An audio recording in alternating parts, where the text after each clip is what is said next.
Hey guys, J77 here doing another What's News topic. I got 5 news I want to get to, but before I do that, I want to say that I just got over a cold. So if I sound a little bit hoarse, I do apologize. But this cold has been killing me since Friday. It is Monday, and pretty much I'm good to go. Just talk on 5 topics. Selected some very interesting topics, some a little bit close to home, some that made the weird file, but I really wanted to touch on this one, and one that just came out of nowhere that I felt I need to talk about, and it's involving Chicago. Apparently, the teachers are set to strike. According to CNN's news, which I'll leave a link to, the Chicago Teachers Administration started talking again Monday, hours after the educators union called a strike, and the school's officials said they had nothing left to give. The public school teachers launched their first strike in the city in 25 years Sunday night, saying they were close to a deal on pay but far apart on teachers' evaluation, benefits, and other issues. The strike left about 350,000 students with an unscheduled day off and left some parents scrambling for alternatives. The article goes on to say that providing a safe environment and meals to children, which the district schools open as 144 of its 578 schools are part of this strike, which is pretty much not sparking very good reviews for a lot of people who said that the teachers are wrong. I of course have mixed reactions towards that, but I'll get to it in a minute. The union that represents nearly 30,000 teachers and support staff in the nation's third largest school district called the strike after the negotiations failed to reach a contract agreement with the school's administration despite 10 months of talk. It also goes on. The mayor of the city said the teachers were harming Chicago's children by striking. This isn't my view a strike of choice, and it is wrong, and it's a wrong choice for our children, he said. Stay at the table, finish it for our children. The article also says that he said the negotiation had resolved all but 2 issues: teachers' evaluation and provisions dealing with jobs for layoff teachers.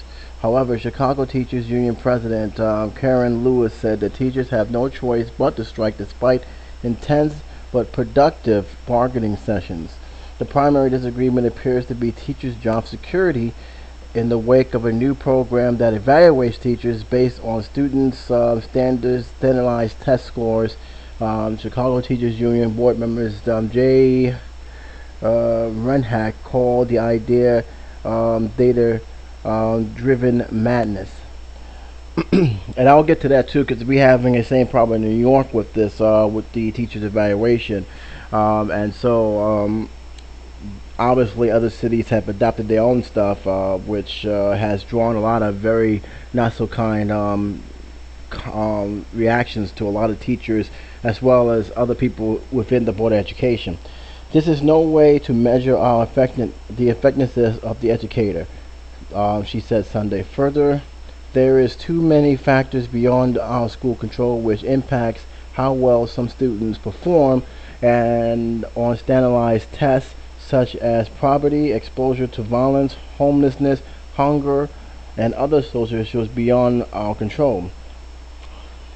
I don't know about that one. I'll get back to that one in a little bit.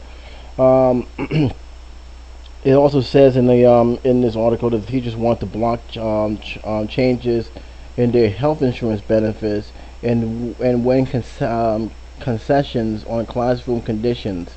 Pay is also an issue. However, the union said the 2 sides are close to a pay agreement after the officials offered a deal that would increase salary 16% over 4 years. The average teacher salary in Chicago was $74,000 for 2011-2012 school year, according to the district. In addition to the school's increase, the office includes pay, mandatory leave, short-term disability coverage. It would also freeze health care costs, increase two-thirds of the union's membership. The high school days would also be shortened slightly, and teachers would be limited to teaching 5 classes. The district says the district existing proposal will cost $400 million over the 4 years, according to the school board president David Vintel. It also brings up the key issue. The Chicago school can afford more concessions. Roger said, "We have no more flexible when it comes to finance," he told CNN on Monday. At the middle school conference, Emerald called the plan calls the plan on the table an honest compromise that respects our teachers, does right by our kids, and is fair to our taxpayers. Union officials said they are puzzled by the extent of what the city Democratic mayor, who they accuse of going back on promises to teachers, police officers, and other civil servants, according to the teachers union board members. He has definitely been a huge disappointment. He has disrespected virtually every middle class person in the city. The thing also says, while keeping 144, about 50,000 Chicago students who attended charter school are unaffected by the strike and will remain in class. While keeping 144 of its schools open to provide it has for a part of the day, the school district urges parents to first explore other options for their children. What other options are there? I'm kind of curious, because unless you have the money to go to private school, there's really not much the parents can do. They're pretty much caught in the middle of this.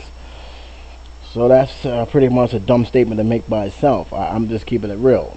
Unless you have the money and the resources to put your kids in a non-public school, you're pretty much your hands are tied and you're stuck in the crossfire of this mess. We know that a strike will put a stain on our family, and no one will be hurt more by the strike than our students, the district said on its website. And finally, it says one of the organizations opening the doors for students during the strike is Young Chicago Author, which has free programs for part of the day for students grades 6 through 12. In collaboration with the core performance artists and the special guests, youth people will see the power of their voices in action through film and performance, the group said. I might as well read this last one. Still, some parents are concerned about what would happen to their children during the strike. If their kids are not in school, they're out into some kind of trouble when they should be in school learning. The mother of 2 children in kindergarten and in first grade. I think they should be in school getting their education. I don't think the teachers should be on strike. And that's pretty much the article. I will leave the link to that article. You guys could check it out yourself. But I'm gonna give my own feeling on this. I'm mixed with this for one reason. And I'm just gonna go with the experience of New York for a while, because this is very important to understand. New York teachers are not allowed to strike. There's a law in New York State that says teachers are not allowed to strike. Transit workers are not allowed to strike. The police department, fire department are not allowed to strike. And the reason for it is the safety concern, this concern of children's well-being when it comes to education. People getting back and forth to work, they're pretty much going to be paralyzed by a strike of a transit strike, a very serious transit strike, which has been proven to be a big issue a few years ago, when they actually did win a strike, but only lasted pretty much a day, because the court pretty much slammed the door on that, saying they're not allowed to strike, and a lot of people got arrested for opposing an illegal strike in the city. There's a pros in that, of course, that keep everything running, keep everything going smoothly, but the con of that is that when you're not allowed to strike, it does give the cities more leverage to drag their feet into negotiations. They don't have to immediately come into an agreement. In fact, in New York, um, it took teachers years to get a reasonable contract. I'm talking about years. They actually started working without a contract for some time, and it became a problem. And this is the thing: what happens when union workers are allowed to strike? It gives a leverage to the other person, saying, "Well, they can't strike, so why, bend to their demands? We can go and just drag this out as much as possible." Until either the next mayor comes along or just when they feel they can actually work it in their favor. And that has happened a couple of times. My uncle is a school teacher, and that's a situation that's happened, and he has to deal with negotiations on a number of bases. So, and it's very, very, when you're dealing with a situation like this, it's a very slippery slope. Now, do they have the right to strike? Obviously, if there's no laws in the books, then I can't knock them for not striking, especially if they feel that their rights is about to be violated from the new restrictions or new laws or new guidelines they're about to put out there. Mind you, though, I don't think it's the money issue, because from what I understand from that article, it's more than just the money issue. It's basically job security, and basically the that new criteria of really evaluating teachers on a test by test level. I'm gonna tell you right now, it did not go well with New York teachers, and there's a reason. There's a legitimate good reason why, and I'm not gonna go by what the article said. I believe the article said that a lot of factors in kids not learning. Some may be somewhat true, but there's still no excuse. You still have to teach the kids to learn, and if they're determined to learn, they will learn. So most of the stuff they was trying to make excuses of, I'm really not buying into that, because, like I said, there's a lot of people who went through some assimilations, homelessness, poverty, but that's not an excuse for not teaching the kids, and not an excuse for not educating the children. If anything else, you're using it as a crouch for saying this is one of my other reasons. Yeah, there's other reasons, but the most important reason I will say is that the reason why I'm against that kind of policy is because it sets up the teachers to fail big time. And what I mean by that is not because what the article said, it's because what the city fails to do at times. The city makes a lot of policies, and I brought this up, I think I brought it up briefly on my last What's News, at least about a month and a half back, about how they make these guidelines, they make these new laws, and they make these new rules, but they never give the schools, the teachers, or the staff the tools to implement these rules.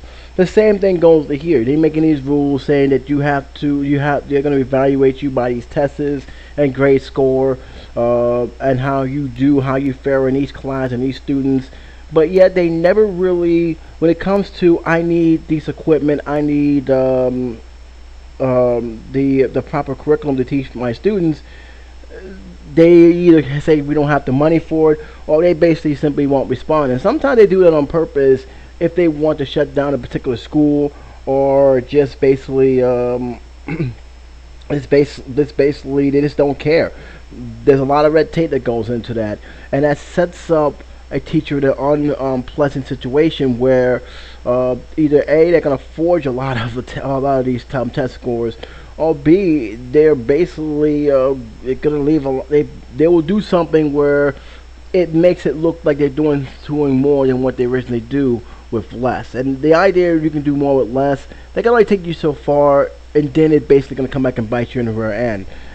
That's something that I kind of don't want that to happen. Not just in my school district, because we had a problem, and the teachers fought tooth and nail for that. Everybody said, "Well, we should see what our teachers are teaching. We should see the report."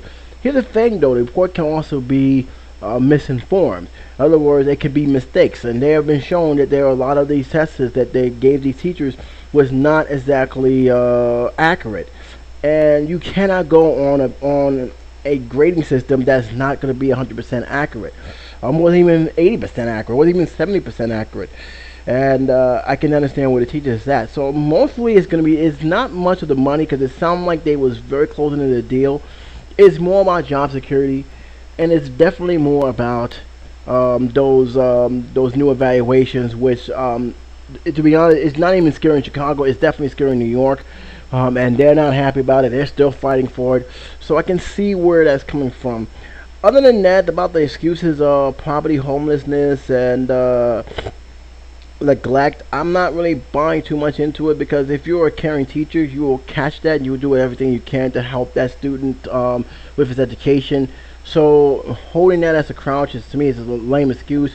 But what I can say is that it do set up this the teachers in a way that is not good, because um, you can fail in that exam evaluation, not because of what the teacher does. The teacher could be a great teacher, but the lack of resources, which a lot of schools in across the United States, excuse me, in across the United States has been suffering. And believe me, our education system has been suffering because of lack of resources. Not a politician. Whoa, I'm sorry, guys. A lot of politicians are not investing in our schools, and some of them don't even think it's unconstitutional to have public schools to begin with, and that's not always a good sign. So until, in my opinion, until the states are willing to make education a number one priority, I don't see how they could actually put that, make that as a part of a law. I really don't. But you guys may think differently. You guys may think that they shouldn't be striking no matter what. I think that I think they should really reconsider the strike, because, like I said, it's going to hurt the students, and they're the ones suffering the most. And I really hope they're aware of that. And you can only get away with so long, but people are going to lose their patience and say, hey, our kids are suffering. They're not getting education. You need to get back there and teach my kids, because nobody else is doing it. And the people who are going to suffer from this are those who can't afford to give alternatives to their kids to go to private school, or even charter school for that matter. So hopefully this will work out in the near future. I'm just I'm not. It doesn't look like it's gonna solve itself soon, anytime. Um, Again, I'll leave you guys for the comments. You guys can comment below. Let me know what you think about that. But I'm moving right along to another topic in hand, and that topic here is this one. And this one caught me a little bit off guard here. This is a very short story. Well, actually, it's a very long story, but it's a very interesting story to note on that. It says marriage is not the antidote for poverty. This is interesting. This is again from CNN. Um, for some reason, a lot of people think that the economy is going to solve itself if everybody gets married. And I don't know where that logic comes from, because there are people who are married couple who are in worse state for those who are single. So the idea that the economy is going to do better by being married is just doesn't make any sense. But let's see what the article said. Again, this is from CNN.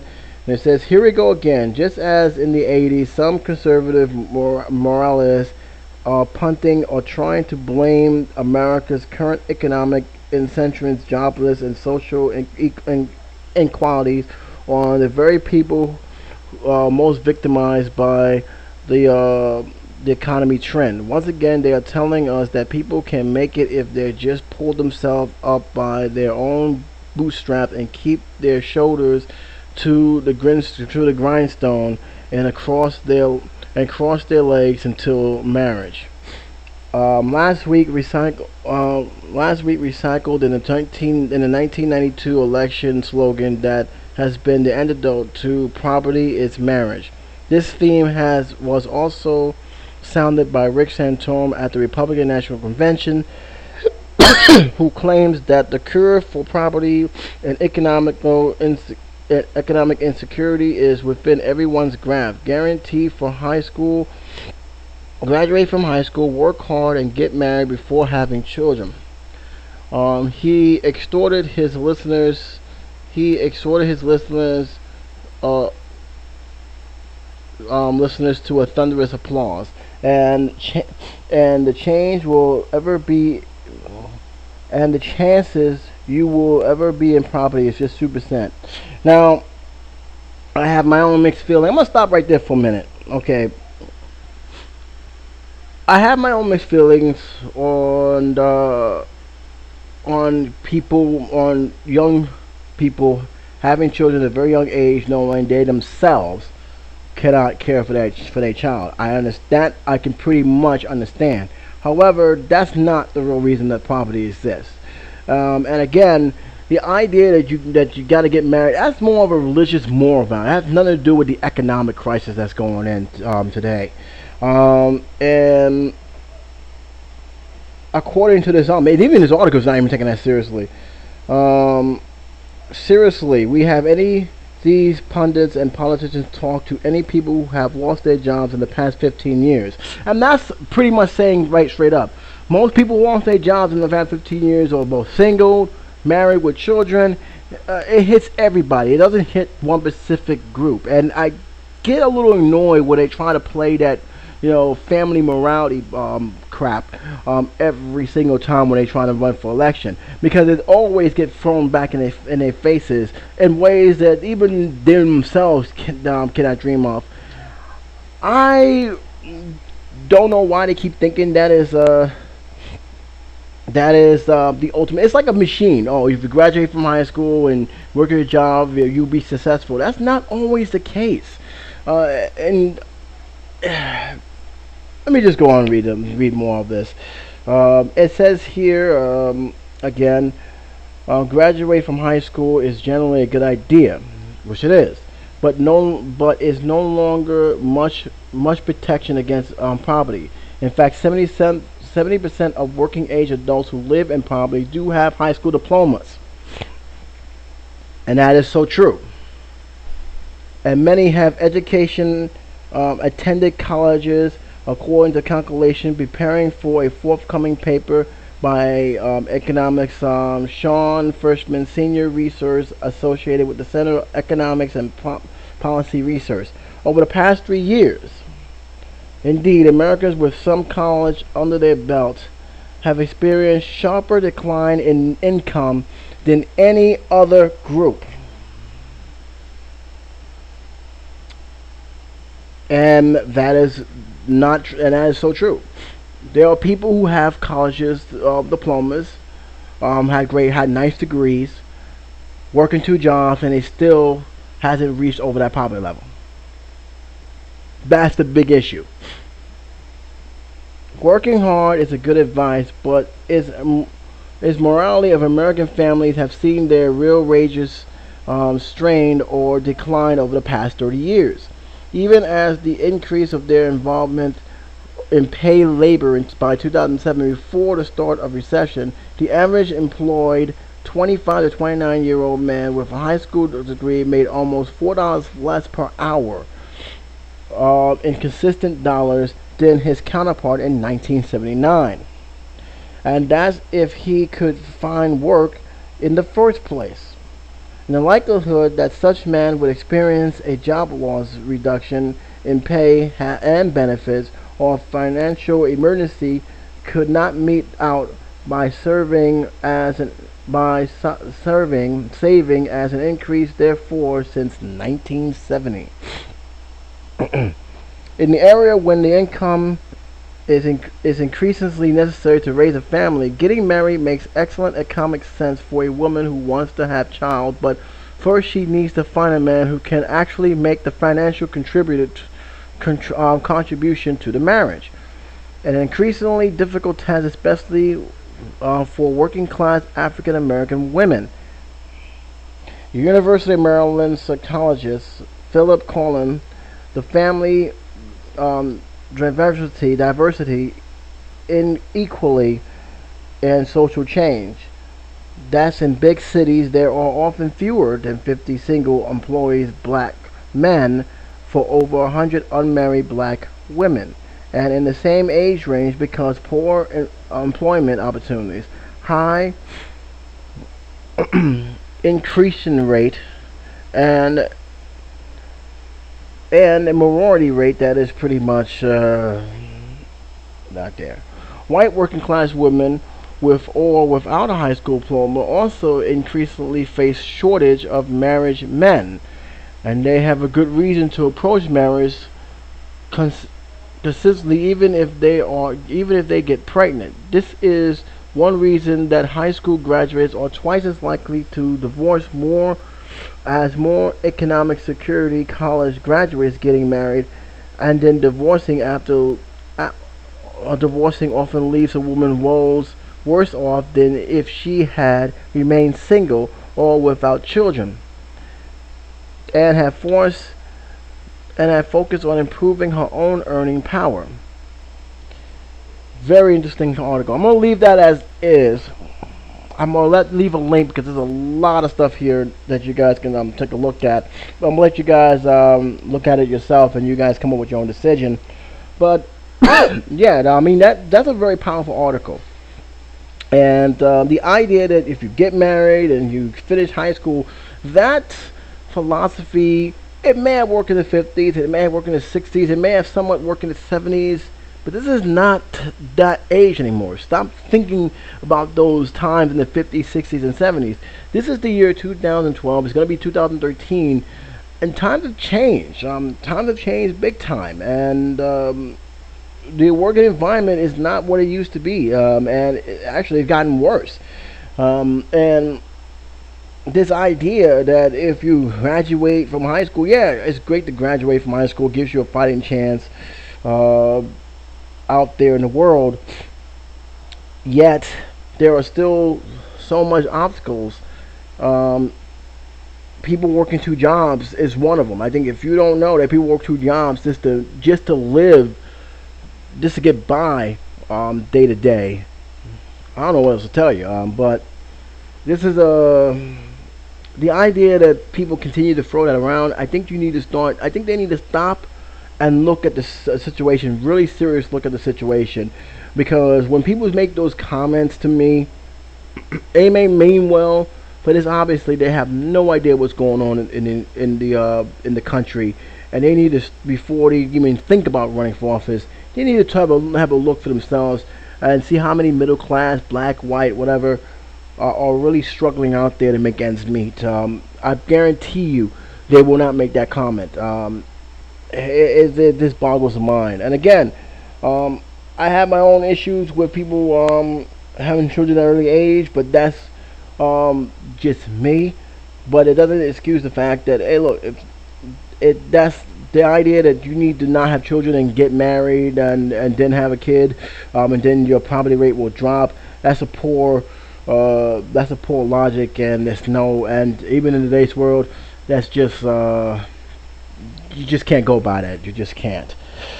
I'll leave a link below. You guys can agree or disagree. I'll leave it guys up to you, as always. Can I talk about what's going on in New Jersey? Very, very interesting situation going on in New Jersey. This is a very short one, but a mayor in the capital city of New Jersey is arrested and facing bribery charges. According to this article, which was given by the HuffPost, leave a link below. It said the FBI arrested the mayor of New Jersey's capital city today, accusing him of corruption related to bribery. The FBI alleged Tony Mark, the mayor of Trenton, accepted thousands of dollars in exchange for influence over the parking garage project. Federal attorneys also arrested Mac's brother and supporters. NPRs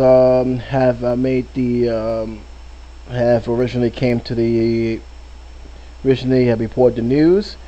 It also said attorney said the mayor's brother is head football coach at Trenton's Central High School, acted as the middleman between the mayor and the political supporters. The FBI said it recovers $2,500 in his home of the mayor's brothers. With serial numbers, it's traced to the bribe. The Justice Department uses confidential informants, videotapes, audio recordings, and to build the case. An NBC New York reports that part of the evidence, the FBI recorded conversations with Mac supporters Joseph George Zini report the NBC NBC New York was recorded boldly saying that he could be bought. I like to be the boss. Tweet. Twine Wine. I don't know what that means. You know, Boss Twine Rand's Timothy Hall. Grancini said in the recording conversation that was reference to William Twine. Okay, that's next. William Tween. I'm sorry. I wish I would have said that. In the New York City representatives from the 1800s who was convicted of stealing millions of dollars of from New York taxpayers. It also goes on to say the arrest at the latest development in the ongoing federal investigation that began in 2010 into alleged corruption with MAC administration, which has been marked by allegations of nepotism and reckless spending. In July, the FBI agent searched offices in Trenton City Hall the day after raiding the mayor's home. They also searched homes of his brothers and that of the third party. I'll leave a link below. You guys can read it fully. But here's the thing. I'm not even going to waste my time with this. If they got recording of this guy, if he has indeed betrayed the trust of the people he was supposed to serve, he needs to go to jail. He needs to step down. Most importantly, everybody who's involved to have to be anyone who is linked to this and involved in this in any shape, form, fashion need to be brought up on charges. There's no excuse for that. I've said it before. These politicians are supposed to represent us. They're supposed to help us in many ways, make our lives better. But if they're gonna use that office, where you're mayor, president, governor, and if you use it for your own political gain or your own personal gain, then you don't need to be there. And the fact is, if the FBI do have a lot of evidence, which it sounds like they do, he needs to step down and he needs to face the music. That's the best way I can say it right now. I'll leave the article. I'll leave a link in the article. You guys can check it out. But I'm really, wow. This is going to be pretty much top news in the tri-state area for a while. And so be it. I'm gonna leave this one for last because it's in the strange and weird file, but I'm gonna talk about this one.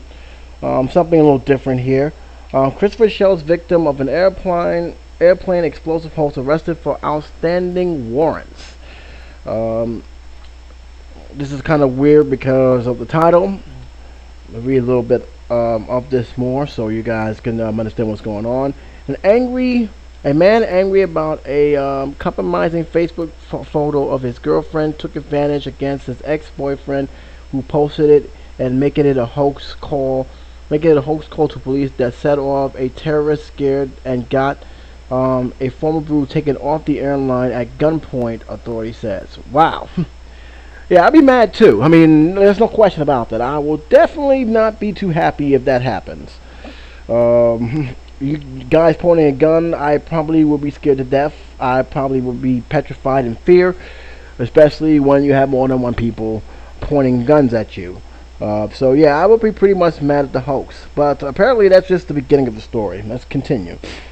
The new boyfriend, Kenneth W. Smith Jr., was arrested Friday in charges of making a false threat to Pennsylvania police, who recalled a Dallas bounce fight and march an ex-crew Christopher Shell off the plane Thursday. And rightfully so, he should be arrested. This episode led to Shell's own arrest on drug warrants after he finally reached Texas to celebrate his 29th birthday. Man can't get no breaks. But then again, if you have warrants, that's going to happen. You might always want to check make sure you have no warrants on it, because if your name come up, they're arrest you no matter what state you're on. It says here that Shell and Smith posted bond. Shell declined to comment. Smith lawyers Bill Braden described his client as embarrassed by the consequences of his alleged threat. Embarrassed. He should be ashamed of himself. My client is very, very sober by the amount of attention This had received. Buchanan said that Smith intentionally appeared in the federal court and initially appeared in federal court. He's not very happy about it. Pastor wasn't very happy about the scare that rerouted U.S. Airway Flight 1267 on Thursday morning. They were about 90 miles from their trip when the aircraft turned around. Oh man, yeah, I'd be upset myself. Wow. I don't know what. Here's the thing. Why would you joke about something like that? We live in a post 9/11 era. They're gonna take everything that somebody says seriously. And when it's turned out to be a hoax, they're gonna come after you, and they're gonna come after you hard. That's something you don't joke around with. I don't know what he was thinking. Or does this embarrass the ex? I mean, I don't. Sometimes people don't think. They really don't. After landing in Pennsylvania International Airport, heavily armed law enforcement officers boarded the plane and removed Shell during a questioning. He told authorities of his romantic feud, which involves hostile text messages with his ex and encounters with Smith, according to the federal affiliates. Shall also give officers the name of Smith's workplace, authority visits, and Smith visits Smith. Attorneys visit Smith, and he acknowledged calling airport police from the payphone to say that Shell was carrying liquid explosives. Yeah, he said. Smith said he did it to avenge his new girlfriend because Shell had posted a compromising picture of her on Facebook. The affiliate says it is the kind of photo that would incense a boyfriend, said Buchanan Smith lawyers. Ah, Jesus. Smith, 26, in Philadelphia, was charged with conferring false information that interfered with activation and using an instrument of commerce, the phone, to do so. If convicted, he faced a maximum sentence of 10 years in prison and a fine up to $250,000 and a possible restitution. Now, the reason why I screamed out the 10 years thing is, like I said, stuff like this, especially with 9/11, is not a joke. You don't play around with this. You really do not want to play games with the federal when it comes to terrorist threats. They will take it seriously. When they find out you pulled their chain, you're gonna find out just how serious they are. Especially when you are carrying a 10-year sentence and almost a $250,000 fine that you have to deal with. Hopefully, you can work that thing out. But if they want to be real pricks with this, they will force him to pay for what has happened. But again, there are certain things you don't prank. This is one of them.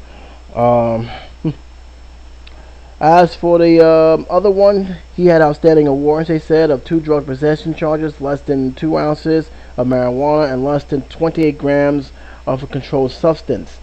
That's why the other guy had a warrant. Basically, this can go two ways because they didn't really say too much about it. He is planning to appear in court.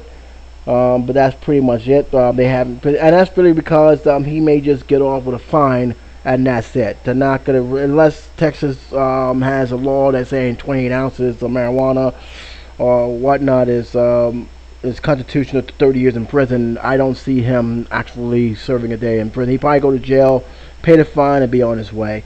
But that's pretty much it for that report. And what can I say about that? What can I say other than what I just said earlier? Don't make false claims. They will come for you. They do not play that over anymore. 9/11 changed a lot of things. And even if it wasn't on 9/11, why would you make a claim like that? That's very, very dangerous.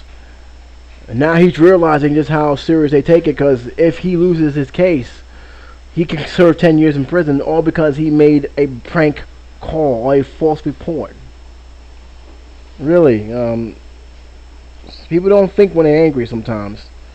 And speaking of weird things to do, this is the last report I'm going to do. A man gets 2 years in prison. And guess why? And why? Because he made cash disappear. Now, I know you're wondering what the hell does that have to do with anything. Well, apparently, this was a magic store owner. And, well, let's just read the article and see what gave him the 2 years. The owner of a Massachusetts magic store has been sentenced to 2 years in prison for making more than $560,000 disappear from a long-time customer's credit card account. Harry Levy of Lexington was also sentenced in federal court in Boston on Tuesday to 2 years of probation and was ordered to pay the full restitution. The prosecutor said the 60-year-old Levy tried to cover up the fraud by lying to federal investigators and submitting false records to the grand jury. Levy, who owns a Hawk Lee Magic Factory, pleaded guilty in April in charges of credit card fraud and making a false statement. Attorney said Levy made 134 unauthorized charges at the wealthy customer card, forcing the victim to put his house up on the market in compliance his effort to finance his new business. Wow. The man broke him so much that he had to put his own house almost for in the market. I guess he's not a very good magician. He basically got caught. How do you see? This is why I don't like electronic transfer. A lot of people, because I had my own experience with this, and believe me, it's not fun when they're still taking out money, but you already know you already paid. It doesn't make any sense. They have that automatic transfer. Once they have reached a certain day, they have to take out money. But the disadvantage of that is these companies, when they've already been paid the full amount, sometimes they keep going and keep going without any justification as to why they keep charging. It happened to me, it happened to my sister, it happened to a lot of people. That's why I don't do those electronic, pay the bills. If I got the bill in my hand, I will pay it when I feel like I'm ready to pay it, not when the guys want to munch on my credit card or my bank account. But in any case, this one made the word file, and man, I am surprised he's getting 2 years. He has to order pay the full restitution, which pretty much is going to be that's pretty much he's done for. There's no question about it. He ain't no business right now. But $560,000. Wow. And then try to cover it up by lying to the grand jury, showing document papers which could actually easily be traced back. Because I don't know if you noticed, but there's a number that the feds know, especially when you have that type of money, because you have to transfer it somewhere. Obviously, if they realize that, hey, he's lying, there's no way he could have authorized this deal. But again, criminals like these, they always get caught. Try to cover it up. Only thing I can say is that I hope this guy can get his money. I hope this guy can recover at least some of the money that was taken from him. Especially after the thing about, I'm still puzzled that he got 2 years. I'm really still puzzled. I'm still baffled. I'm trying to get my thoughts together, but yeah, I'm still focused on that 2 years because from what I'm seeing, $506,000 in his credit card. You gotta believe he did this over a long period of time. There's just no way that this went on. This was a one-shot deal. He pleaded guilty in April for credit card fraud, and he got sentenced today. Wow. 135 unauthorized, so that probably extends over probably 3 years, the best. Forcing the victim to put his house. Yeah, I'm still baffled by that. He got 2 years. I would think he got more. But I guess it was only one victim, and it wasn't like Bernie Madoff, who had thousands of victims. That's the only explanation I can probably get from him getting a lesser charge. But I'm just a little surprised he didn't get more. But again, this is one of the reasons why I do not trust credit cards too much. At least they caught it finally, but when it comes to that kind of situation, you gotta be very, very careful. especially who you're dealing with. Obviously, this guy was dealing with this person for a long time, so he never thought for a minute that he will probably do something like this, but it has happened. When it comes to business, you really don't want to trust no one. You don't want to trust the people who you are doing transactions with, because you never know what other intentions. You always want to do your research with that. You always want to keep your bills in check. You always want to know what you have bought, and you always want to keep that receipt. So that way you can say, no, wait, I didn't buy anything. Here's the receipt. This is the last transaction. You always want to let your credit cards know, hey, look, if anything is suspicious coming along, inform me about it. Let me know. And here's the thing, he should have realized something was going on in the beginning, because they say, hey, look, I'm getting these bills. Where are these bills coming from? So, yeah, there's a lot of things that you can be careful. You can fight fraud if you know how to do it. Sometimes it's harder than others, but you can fight it if you know how to look. Especially when it comes to something like this. Like I said, I had to deal with a situation where I had a bank account that was nearly wiped out because one company had that automatic pay, and they kept taking money out, even though I told them that I already paid. Why are you taking money out? I ended up having to go to court with that. Damage was already done. They just pretty much damaged my account from that. But I learned a valuable lesson, never to allow them to do it. I said, they'll send me the bill. If you send me the bill, then I can able to make the payments. But if you can't send me the bill, don't talk to me about the situation. Don't even think about talking to me. I'm not doing an automatic transfer, because automatic transfer is a con that's waiting to happen. That's pretty much it today. That's all I got to say about these news. As always, I do apologize for my voice. Like I said, I was going over a cold, but I felt I want to get this done as quickly as possible. As always, I will leave link to each of the stories that I've touched on.